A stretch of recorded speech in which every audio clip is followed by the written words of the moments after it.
बिस्मिल्लाहिर्रहमानिर्रहीम। ज़मादा सवात पख्तूनो दसवाद मीने तसलाम। सवाद के मेरे भाइयों, बुजुर्गों, नौजवानों, मुझे आज यूथ विन की ये सबस टोपियां बहुत नजर आ रही हैं माशाल्लाह, और एमएसएफ की ये वाइट टोपियां भी बहुत नजर आ रही हैं। मुझे तो अभी सवाद का वो पिछला जलसा नहीं भूला था जिसमें अवाम का एक ठाठे मारता समंदर था। यहां पर अमीर मकाम साहब यहां खड़े हैं, इतना बड़ा वो जलसा हुआ था सवाद का, अभी वो नहीं भूला, कभी भूलेगा भी नहीं। और आज सवाद ने एक और इतना बड़ा जलसा कर दिया माशाल्लाह। फर्क सिर्फ इतना है कि उस जलसे में नवाज शरीफ साहब यहां पर लंदन से टीवी स्क्रीन पर मौजूद थे, और आज अल्लाह ताला के फजल से और आपकी मोहब्बत से ये दिन आया कि नवाज शरीफ साहब आज आपके सामने मौजूद है यहां पर। सवात वालों, जरा हाथ उठा के बताना, मरियम नवाज ने वादा किया था आपका नवाज शरीफ आपको वापस ला के दूंगी। मरियम नवाज शरीफ ने वादा पूरा किया या नहीं किया? अल्लाह ताला का शुक्र है कि अल्लाह ताला ने हमें ये दिन दिखाया, हमें सुरखरू किया, अल्लाह ताला ने आपको सुरखरी किया। अल्लाह ताला का बहुत बहुत शुक्र है, मेहरबानी।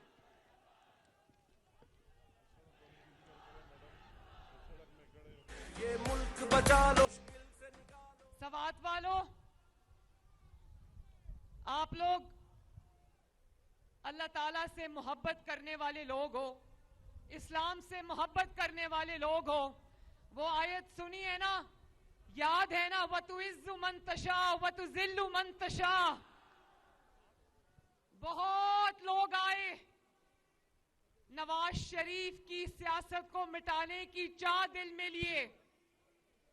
बहुत लोग आए जिन्होंने कहा कि नवाज शरीफ अब कभी वापस नहीं आएगा। बहुत लोग आए जिन्होंने साजिशें की और कहा कि नवाज शरीफ की सियासत अब खत्म हो गई। लेकिन अल्लाह ताला का शुक्र है कि अल्लाह ताला ने मदद की, आपने साथ दिया, और आज वो लोग तारीख के कूड़ेदान में पड़े और नवाज शरीफ आज यहां आपके दरमियान मौजूद है। ये अल्लाह ताला का करम नहीं तो और क्या है? ये सवाद के अवाम की मोहब्बत नहीं तो और क्या है? ये पाकिस्तान के अवाम की मोहब्बत नहीं तो और क्या है? मैं पूछती हूं आपसे सवाद वालों, नवाज शरीफ साहब का ये सफर आसान नहीं था। उन्होंने अपनी बड़ी आसान जुबान में आज ये कहा कि मैं बीवी की मौत की खबर मुझे अडयाला जेल में मिली। उन्होंने कहा कि मैं अपने वालिद के जनाजे को कंधा नहीं दे सका, मैं अपनी वालदा को लहद में नहीं उतार सका। सवात वालों, सवात के गयूर पख्तूनों, ये कोई आसान काम नहीं है।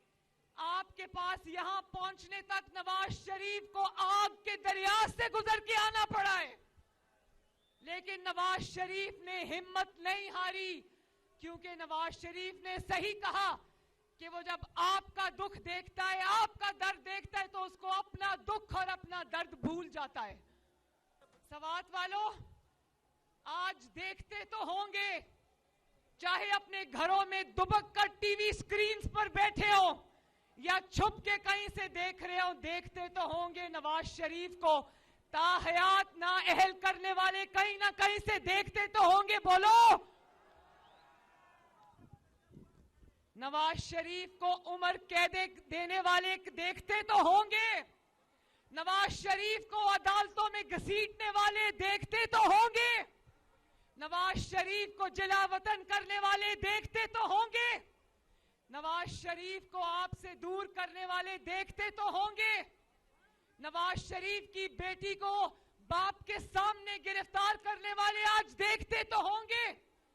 21 अक्टूबर को जब नवाज शरीफ अपने वतन आपके दरमियान वापस आया था, तो जो लोग कहते थे नवाज शरीफ की सियासत खत्म हो गई, उन्होंने अपनी टीवी स्क्रीन्स पर बैठकर देखा कि नवाज शरीफ का इस्तकबाल मीनारे पाकिस्तान में पूरे पाकिस्तान ने किया माशाल्लाह।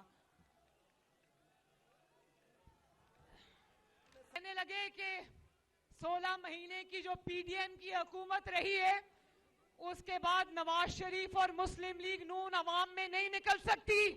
और आज अल्लाह ताला का फजल देखो, नवाज शरीफ जहां जाता है अवाम का ठाठे मारता समंदर उसके सामने मौजूद होता है। नवाज शरीफ पर तनकीद करने वालों के इतनी जलसियां होती हैं और नवाज शरीफ के सामने अवाम का तूफान खड़ा है आज माशाल्लाह। इसको कहते हैं अल्लाह ताला का करम। साजिशें करने वाले सदा नहीं रहते। आज नवाज शरीफ साहब ने, जिनकी खैबर पख्तूनख्वा में 10 साल हुकूमत रही है, उनके झूठ आपको गिनवाए हैं, वो सब झूठ नवाज शरीफ साहब ने गिनवाए हैं। उनके झूठे वादे आपको गिनवाए हैं। इतने झूठ बोले उन्होंने, इतने झूठ बोले कि जिन मुवक्किलों और जिनों के सर पे वो हुकूमत कर रहे थे, वो मुवक्किल और जिन भी आज उनको छोड़ के भाग गए हैं। तो मैं ज्यादा लंबी बात नहीं करूंगी, ये जरूर कहूंगी कि जिसने लोगों को चोर चोर कहा, आज वो पाकिस्तान का सबसे बड़ा चोर साबित हो गया। जिसने लोगों पर चोरी के झूठे इल्जाम लगाए, आज वो भी चोर निकला, उसका खानदान भी चोर निकला। मैं ये जरूर कहना चाहती हूं, नवाज शरीफ की बेटी हूं, किसी की तकलीफ पे, किसी के दुख पे खुशी नहीं मनाती, किसी की गिरफ्तारी पे खुशी नहीं मनाती, किसी की आजमाइश पे खुशी नहीं मनाती। लेकिन हाँ, इतना जरूर कहती हूं कि मरियम नवाज को भी ऑफर हुई थी, जब अडयाला में अपनी मां को मैं छोड़ के आई नवाज शरीफ साहब के साथ गिरफ्तारी देने के लिए, तो जिस दिन मुझे अडयाला लेकर गए, मुझे भी ऑफर हुई थी कि आप अडयाला की बजाय सहाला रेस्ट हाउस शिफ्ट हो जाएं। मैंने कहा नहीं, मैं अगर जेल जाऊंगी तो अब नवाज शरीफ के साथ जाऊंगी, मैं किसी रेस्ट हाउस में नहीं जाऊंगी। फिर अडयाला जेल में उन्होंने कहा कि अगर आप कागज पे लिख कर दे दें, आप टैक्स पेयर है, कागज पे लिख कर दे दें कि मुझे बी क्लास दी जाए तो हम आपको बी क्लास की सहूलतें दे देंगे। मैंने कहा नहीं, मुझे बी क्लास की सहूलतें नहीं चाहिए, मैं आम कैदियों की तरह यहां पर रहूंगी। मैं चंद सवाल आपसे पूछ के अपनी बात खत्म करना चाहती हूं। मैं ये नौजवानों से पूछना चाहती हूं कि क्या घेराओ, जलाओ, मार दो, मर जाओ, आग लगा दो, क्या ये खैबर पख्तूनख्वा के नौजवानों का मुकद्दर है? आपको लैपटॉप्स चाहिए या पेट्रोल बम चाहिए? आपको तालीम के लिए स्कॉलरशिप्स, अच्छे कॉलेज, अच्छी यूनिवर्सिटीज, अच्छा रोजगार चाहिए या डंडे, वकीलों वाले डंडे चाहिए? अगर घेराओ जलाओ आपके लंदन में बैठे हुए बच्चों का मुकद्दर नहीं, तो फिर खैबर पख्तूनख्वा के नौजवानों का यह मुकद्दर कैसे हो सकता है?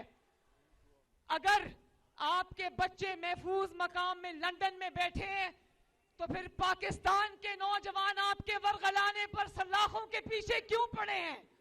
मरियम नवाज आज खैबर पख्तूनख्वा के नौजवानों से यह सवाल पूछती है, और मैं ये भी सवाल पूछती हूं कि आपके वरगलाने की वजह से आपकी जो खवातीन कारकुन हैं, वो 9 मई पर रियासत पे हमला करने पर आज अगर सलाखों के पीछे हैं, तो एक खातून जिसने चोरी की है वो आज बनी गाला के महल में कैद क्यों है? वो भी सलाखों के पीछे क्यों नहीं है बाकी खवातीन की तरह? तो ये सवाल हैं जो मैं खैबर पख्तूनख्वा की आवाम के सामने रख कर जा रही हूं। 8 फरवरी को सिर्फ वोट की पर्ची को पर्ची नहीं समझना, ये आपके मुस्तकबिल का फैसला है जिसको सोच समझ के करना खैबर पख्तूनख्वा वालों, क्योंकि मरियम नवाज शरीफ और नवाज शरीफ खैबर पख्तूनख्वा को भी तरक्की करता हुआ देखना चाहते हैं। अल्लाह ताला आप सबका हामी और नासिर हो। आपका बहुत बहुत शुक्रिया सवाद। अल्लाह ताला आपको, सवाद को, खैबर पख्तूनख्वा को, पाकिस्तान को सलामत रखे। मेरे साथ मिलकर दो नारे लगा दें, दो नारे मेरे साथ मिलकर लगा दें। नवाज शरीफ, पाकिस्तान। बहुत बहुत शुक्रिया, बहुत बहुत शुक्रिया।